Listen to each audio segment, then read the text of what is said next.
Hi, I'm so excited to introduce my new limited edition Tropic Eye Shadow Palette.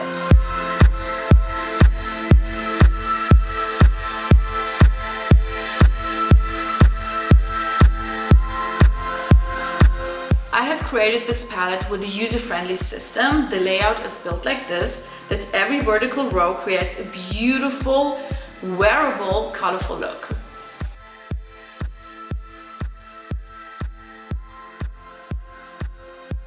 Okay, for the first step I'm going to use the Sahara eyeshadow and I'm going to place it into the crease and buff it upwards.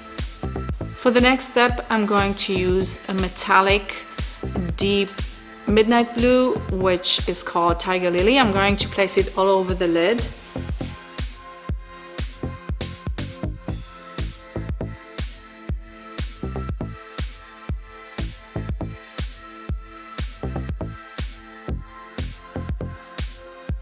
With Zena, I'm going to blend the Tiger Lily, the blue shade, and turn it into a transition to the Sahara shade.